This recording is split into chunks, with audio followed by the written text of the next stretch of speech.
Niner Empire, Cam Rogers coming at you with breaking news. The San Francisco 49ers are trading away Daniel Kilgore to the Miami Dolphins in exchange for a 7th-round pick. This just came through the wires moments ago. Very interesting move. We'll have a reaction poll up on screen later in the program, but this is a special 49ers report. I am Cam Rogers. Check me out on Twitter at Mr. Rogers99, coming on live with this breaking news here. Let's take a look at the details. Here's what we know to this point. So the Miami Dolphins get Daniel Kilgore as well as a 7th-round pick. The 49ers get a 7th-round pick from the Miami Dolphins. Now, both these teams have 2 picks in that 7th round. Dolphins at 223 and 229, while the 49ers are at 228 and 240. So if I had to put some sort of speculation here, I would say that the 49ers are trading away 240 and the Niners are getting 229 from the Miami Dolphins. But at the end of the day, this is a really peculiar move here, and I have a few notes I want to go through in terms of why perhaps this all came to fruition. So we'll start on the first front that Weston Richburg is now a San Francisco 49er, a fantastic center, a good guard too, and I thought that there was going to be the potentiality for Daniel Kilgore and Weston Richburg to compete in OTAs and training camp to see who could win that starting center job. Remember here, we're talking about Kyle Shanahan's zone blocking scheme, and when you have that kind of scheme, you need a center who's really athletic, can move, fantastic in reach blocks. Was Daniel Kilgore going to beat out Weston Richburg in OTAs and training camp?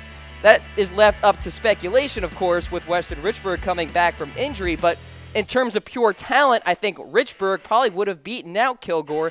Maybe the 49ers kind of thought that through in their minds here. Now, point number 2. Kilgore was due a $2.8 million roster bonus.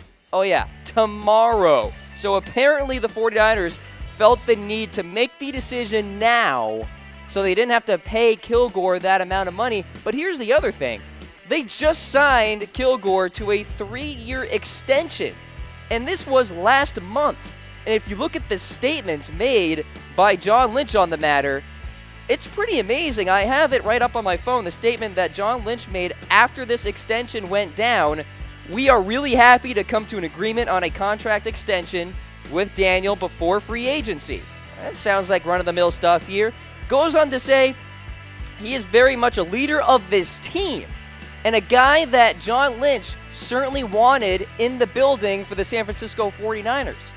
So when you hear that kind of stuff and you hear the confidence in the leadership of Daniel Kilgore all of a sudden traded away, kind of makes you put your thinking face on, right? And you're just wondering to yourself, why did this move go down? Another point I want to mention here. So Mike Pouncey, formerly of the Miami Dolphins, has requested to be released. It looks like it's going to be granted. Pouncey, of course, a center.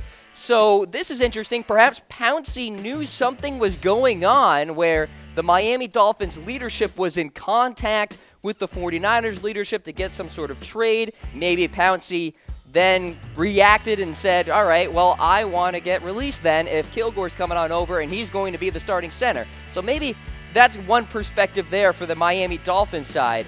Now, in terms of just looking at this deal from a macro perspective, I want to hear your reaction to Kilgore going to the Miami Dolphins. Give me a heart for you love it, a like for you hate it, wow face for you're just straight up surprised, laughing face for you are just confused about why this went down.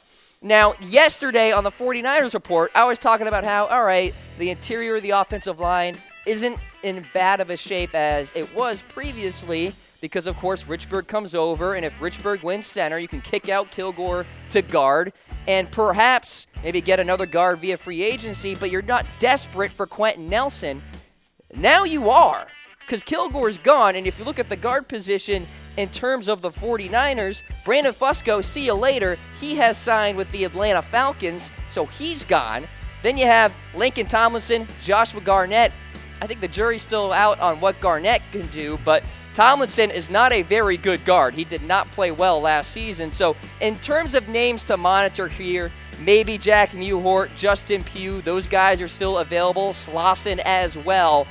The good news for 49ers fans out there, there's a lot of cap space to spend, so they can address that interior of the offensive line still. There's plenty of names out there to go for. But Daniel Kilgore heading to South Beach, heading to play for the Miami Dolphins. Cam Rogers here. Check me out on Twitter at Mr. Rogers99. This has been a special edition of the 49ers Report. I'll see you next time.